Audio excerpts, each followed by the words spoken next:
वो नहाने के बाद अंदर कपड़ा चेंज करें और उसके बाद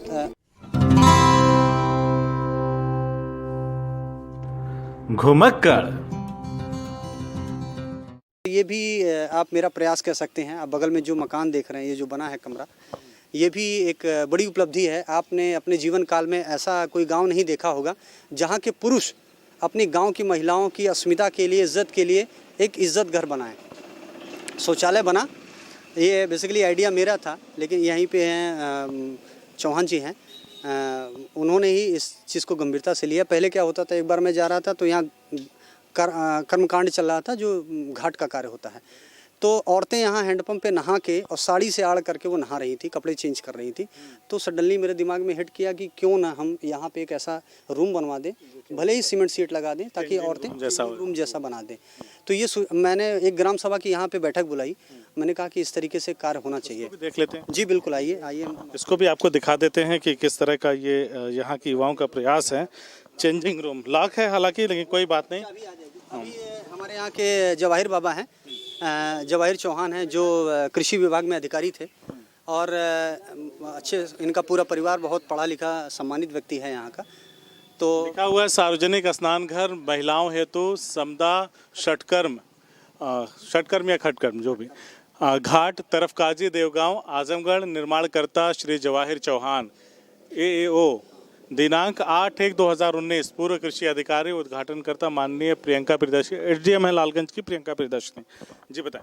तो उसमें ये था कि जब बाबा से और उनके लड़के से, यहाँ पे बहुत अच्छे डॉक्टर हैं, डॉक्टर संजय चौहान, तो उनसे हम लोगों ने डिस्कस किया कि इस तरीके से एक होना चाहिए गांव में। तो उन्होंने, हम जैसे चंदा इकट्ठा किए थे हमारे घर वाले, 12-15 हज़ार मैंने इकट्ठा किया था। तो उन्होंने कहा कि आप इसको रहने दीजिए, और मैं अभी रिटायर होकर आया हूँ तो मेरे पास पैसा है, तो हम इसको बनवा दे रहे हैं, आप वो कार्य किसी दूसरे पेड़ लगाने और बिजली बल्ब लगाने में आप उसको इन्वेस्ट कर दीजिए। तो उन्होंने इस चीज़ के लिए फिर नींव रखी, हम लोगों ने मिल के, हम लोगों ने इसका प्रस्ताव बनवाया। प्रियंका मैडम इस बात से बहुत खुश हुई। SD मैडम ने कहा कि मैं अपने जीवन काल में पहली बार देख रही हूँ महिला होके, और मेरी ये दिली इच्छा है कि मैं इसका उद्घाटन करूँ। पहली बार ऐसा हुआ है कि आप इनविटेशन लेके जाते हैं तो डेट देते हैं, समय देते हैं। पहली बार ऐसा है कि वो सामने से कहीं कि हम खुद आना चाहते हैं। फिर हम लोगों ने मिलके एक चेंजिंग रूम बनवाया, ताकि हमारी जो गांव की बहन बेटियां, जो महिलाएं हैं, वो नहाने के बाद अंदर कपड़ा चेंज करें और उसके बाद हमारे गांव की जो इज़्ज़त है वो ऐसी बरकरार रहे। तो इसका निर्माण कराया गया और आज ये एकदम चलन में है। किसका भी होता है तो अपना चाबी लेके खोल के कार्य करता है, यहाँ साफ़ सफाई करके फिर वापस चला जाता है। तो प्रियंका मैडम आई, बहुत अच्छे से उद्घाटन की, गांव को देखा, बहुत खुश हुई हम लोगों की सोच से, हम लोगों के काम से लेके। मैं उनका भी वो भी बधाई के पात्र हैं कि हमारा हर तरीके से उन्होंने सहयोग किया। अगर सोच अच्छी हो तो परिणाम कुछ इस तरह से निकल के आते हैं। और जब आपकी कार्य क्षमता, आपकी लगन को देखते हैं लोग, तो जो बड़े लोग हैं वो भी आपका सहयोग इस तरह से करते हैं। चौहान जी ने कहा कि मैं रिटायर होके आया हूँ, पैसा है मेरे पास, आप लोग जो दूसरे काम हैं उसमें उन पैसों को जो आपने एकत्रित किया खर्चा करिए, ये मैं बनवा देता हूँ। तो ये अच्छी सोच के निसंदेह मालिक हैं और बधाई के पात्र हैं, धन्यवाद के पात्र हैं कि ऐसे अच्छे लोग इस गांव के वासी हैं। और उसका परिणाम है कि ये जो नई खेप जो यंग जनरेशन है वो इस तरह से है कि अपने गांव को की जो विरासत है, साझी विरासत, उसको बचा के रखने में कामयाब हुई है। हम लोग एक बार दलित बस्ती के उस कुएं को भी देख लें जो आप बता रहे थे। बिल्कुल, चलिए, आप यहाँ से पास में ही हरिजन बस्ती है, वहाँ पे चलिए। वहाँ के लोगों के लिए काफ़ी काम हुआ है। वहाँ चलिए कुएं को देख करके, कुएं को भी, और वहाँ के जो लोगों की सुविधाएं हैं, जैसे पेंशन हो गया या फिर उनका पैन कार्ड हो गया, आधार कार्ड करेक्शन, वो जो सबसे ज़्यादा काम हुआ वो उस बस्ती में हुआ है। हम लोग जो चलिए देख लेते हैं। हाँ हाँ बिल्कुल, आइए।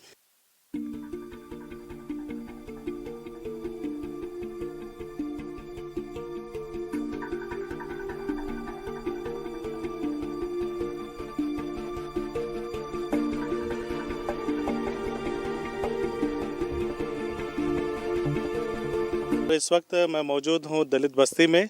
यहाँ भी एक कुआं है। पहले लोग कुएं से पानी पीते थे, सिंचाई वगैरह के काम में और बहुत सारे कामों में इसका इस्तेमाल होता था। ये कुआं भी साफ़ किया गया है। तो हमारे साथ एक सज्जन है, उनसे भी बातचीत हम लोग कर लेते हैं और जानने की कोशिश करते हैं कि ये कुआं कब से है और किस हालत में था। नाम क्या है आपका? अरविंद कुमार। अरविंद कुमार। अरविंद जी, ये बताइए कि ये कुआं अभी इसमें पानी है, साफ़ है, सुथरा है, तो ये कब से हुआ? ये साफ अभी 7 महीना हो गया साफ करके इसको। 7 महीना जी। तो 7 महीना पहले किन लोगों ने साफ किया इसको? ये भाई साहब आए थे हमारे अस्थाना जी अस्थाना जी। सुजीत अस्थाना। हाँ, सुजीत अस्थाना जी आए थे, इनके पूरा मतलब और 4 टीम थी, उन लोग आए थे, साफ उफ करके गए सब। कितना पुराना कुआं होगा ये पुराना तो कम से कम 75 का है 75 का जी 1975 जी का। जी। हाँ अच्छा 1975 का है।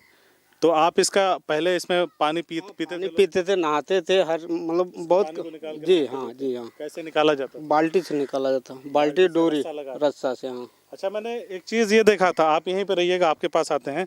चाची बचपन में मैंने देखा, मुझे अपने ननिहाल जाता था, नाना जी मेरे वो एक बांस का बड़ा बड़ा वो बांस लगा रहता था, नीचे मट्टी लगी रहती थी, खींचते थे पानी, एक बड़ा सा हौदी जैसा रहता था, तो उससे पानी निकलता था। हाँ तो पहले ऐसा भी था, हम लोग करते थे, इसी पे? थोड़ा बहुत खेती वेती करना था, सिंचाई उचाई के काम में आता था? थोड़ा बहुत कर लेते थे, चलता था पहले। हम्म। हाँ तो तो ये अभी जो कुएं हैं इनका महत्व क्या है, कुछ बताएंगे इसको? अब भाई इसका महत्व, हम लोग पहले इसको पानी पीते थे और उसकी ज़रूरी के लिए हम लोग इसको बनाए थे, और यही हमारे हिसाब सारी से जरूरतें पानी वाली पूरा इससे होता पूरी था। होती थी। हाँ तो जब पानी पहले पीने योग्य था तो एकदम साफ सुथरा था। साफ सुथरा था तभी। अच्छा आप क्या कहेंगे, किस तरह के जो हमारी धरोहर, पुरानी धरोहरें, सब धरोहरें हैं, अब धीरे धीरे एकदम खत्म होती जा रही, इनको बचाए रखना जरूरी है कि नहीं? नहीं अभी तक तो हम लोग इसको बचा के ही रखते हैं, मट्टी से पटा नहीं था? नहीं पटा नहीं है अभी। हाँ जहाँ तक 7 महीना पहले जब साफ हुआ तो इसमें मट्टी उट्टी वगैरह नहीं था? नहीं मिट्टी विट्टी नहीं है, वही ऊपर से थोड़ा पत्ता पत्ता झाड़ का गिरता है तो जाता ही है ना। हाँ तो इसमें साफ सुथरा रखने का दायित्व तो हम सभी का है ना? ठीक है। तो इसलिए आप लोग मेहनत करके जो इसको साफ किए हैं, और आगे से कोशिश रहे कि इसमें कचरा उचरा फिर ना हो। जी, नहीं होगी नहीं होगी नहीं होगा सर, ना? नहीं सर। आपका क्या नाम है? राम प्रसाद। राम प्रसाद। ये बताइए कि थोड़ा सा ऐसे घूम जाइए, आप इस तरफ घूम जाइए। हाँ, जो पुराने लोग कुएं से सारे लोग पानी पीते थे, कुएं से सारी ज़रूरत की चीज़ें होती थी, तो अब तो वो परंपरा रही नहीं। नहीं अभी तो वो परंपरा खत्म हो गई है, परंपरा लेकिन जो कुआं है जी, उसको स्वच्छ रखना, बना के रखना अभी आ है। जाइए छाँव में। आपने बात बहुत अच्छी कही कि स्वच्छ बना के रखना, सुंदर बना के रखना हमारा काम है ना? आ जाइए। नाम क्या है आपका? राम प्रसाद। राम प्रसाद नाम है। तो ये कुआं मुझे बताया एक भाई साहब ने कि 1975 में बनकर तैयार हुआ था। 72 में। 72 में तैयार हुआ था, 75 नहीं जी, 72 में हुआ था। जी। अच्छा तो ये उस वक्त आप लोगों के लिए कितना महत्व का काम बहुत महत्वपूर्ण, बहुत महत्वपूर्ण था।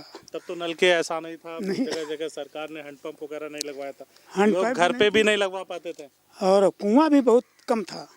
कुआं भी कम था। हाँ एक गांव में कहीं 1-2 कुआं था। एक गांव में कहीं 1-2 कुआं, हाँ पूरा परिवार, पूरा गांव भर उसी से पानी पीता था। आश्रित रहता था उसी पे। अब जैसे पहले पुराना एक कुआं था, इसके बाद जो है हमने बनवाया। अच्छा एक चीज़ है, जब लोगों की ज़िंदगी में अभाव था, कमियां थी, बहुत ज़्यादा कोई चीज़ नहीं था, विकास नहीं था, तब अच्छा ज़्यादा सुखमय जीवन लोगों का होता था, बीमार उमार कम पड़ते थे। अब जितनी सुविधाएं हो गई हैं, जितने वो कारण है ना कि सब आदमी जो है वो कर नहीं पा रहा है ना, करता नहीं अपने कर्तव्य। ऐसे ऑन कर दिया, पानी हाँ, निकल रहा है, हाँ। टंकी में जाके 4 दिन का है ना, वो अपना कर्तव्य पहले वाला अगर आज सोचे तो सुखमय से रहे, रास्ते से पानी खींचे, हाँ। शरीर भी स्वस्थ रहे। स्वस्थ रहेगा। लेकिन वो चीज़ें अभी जो है ना सब खत्म हो गई है, और वही आज की पीढ़ी में हम लोग बताते हैं तो कोई तैयार नहीं नहीं। होता। कुएं से पानी पीने से अच्छा है कि बस मोटर बोरिंग नहीं कराओ। हैंड पाइप भी चलाते हैं, इसके बाद में मोटर लग गया था और सुविधा हो गई था और निर्बस हो सुविधाएं गया। बड़ी तो इंसान काहिल हो गया, यही तो है ना। बीमार होने लगा काहिल। अगर उस चीज़ को अपन समझे तो जो सुविधा है जरूरी जगह के है उतना ही व्यय पड़े तो काहे को दिक्कत। पानी और बिजली बहुत संभाल के रखना चाहिए, संभाल के रखना चाहिए। बिल्कुल। बुजुर्ग हैं, बातें बड़ी अच्छी कर रहे हैं, संभाल के रखना चाहिए। युवा जो मेहनत कर रहे हैं 7 महीने से साफ सुथरा किए 7 महीने पहले, उनके बारे में क्या कहेंगे? बहुत अच्छी बात है। अच्छी बात है, अपनी चीज़ों को बचा के रखना, पहल करना, बिल्कुल अच्छी बात है। तो आप कैसे जागरूक करेंगे गांव के अन्य लोगों को ताकि ये सिलसिला रुके नहीं? भाई कहेंगे ना ऐसा साहब, समझाएंगे लोग? समझाएंगे, और यही कर सकता हूँ ना। बिल्कुल सही बात इन्होंने कहा कि समझाएंगे लोगों को, बताएंगे ना। और सामर्थ्य तो हूँ नहीं कि हाँ स्वयं कर दूँ। कुछ नहीं, बड़े बुजुर्ग जो होते हैं वो शिक्षा दें, समझाएं, लोगों को जागरूक करें, यही कर्तव्य है ना, अपने काम को सही तरीके से करें। क्योंकि अब हम लोग जो 70-80 वर्ष का जो अनुभव है वो उसके हिसाब से बताएंगे ना। बिल्कुल। लेकिन आज के वो अनुभव अभी बच्चों को तो मालूम नहीं है। जब ये कुआं था तो यहाँ पे बस्ती में कितने घर वगैरह थे बने हुए? बहुत कम थे, 10 घर थे। 10 घर। अभी तो 20-22 ठे हो गए हैं। 20-22। तो हम लोग दलित बस्ती में हैं, हम लोग तरफकाजी गांव में हैं। देव गांव से के क्षेत्र में आता है ये गांव तरफकाजी का, और लालगंज तहसील के अंतर्गत आता है। कुओं के बारे में हमने कुछ चीज़ें आपको बताई। यहाँ की युवा जो हैं और जो बुजुर्ग हैं वो भी लगातार प्रयासरत हैं कि जो हमारी धरोहरें हैं, कुएं वगैरह कुछ दिन में विलुप्त हो जाएंगे, ख़त्म हो जाएंगी। कोई 150 साल पुराना कुआं बता रहा है, कोई 75 साल पुराना, कोई 25 साल, कोई 50 साल। तो इस तरह की बातें हो रही हैं। तो इन चीज़ों को बचा के भी रखने की ज़रूरत है, ताकि जो हमारे आने वाली जनरेशन है या जो मौजूदा जनरेशन है इसके महत्व को समझ सके, पानी को स्टोर करके उसको बहुत सारे प्रयोगों में लाया जा सकता है, इस्तेमाल किया जा सकता है। क्योंकि ज़मीन का जो हमारी धरती का वाटर लेवल है, पानी का जो वाटर लेवल है वो बहुत, पानी का जो लेवल है, वाटर लेवल जिसको बोलते हैं, वो बहुत नीचे चला जा रहा है। तो इस तरह के प्रयास से भी हम अपने जो अर्थ रिचार्ज की बात होती है, जो बात होती है कि इस तरह से हम धीरे धीरे अपने पानी के जो जलस्तर है उसको धीरे धीरे हम ऊपर कर सकते हैं। तो जल संचयन भी हमको करना होगा, ये बहुत ज़रूरी कदम है। युवाओं ने बीड़ा उठाया है और सुजीत अस्थाना के नेतृत्व में गांव के जो बुज़ुर्ग हैं वो आशीर्वाद दे रहे हैं, समझा रहे हैं, जागरूक कर रहे हैं लोगों को कि इन चीज़ों को बचाना है। तभी हम जो असली भारत है उसकी परिकल्पना को साकार कर सकते हैं। धन्यवाद। CIB इंडिया न्यूज की सभी खबरों को देखने के लिए लाल रंग की बटन को दबाकर चैनल को सब्सक्राइब जरूर करें, घंटी जरूर दबाएं ताकि हमारी सभी खबरों के नोटिफिकेशंस आप तक पहुंचते रहें।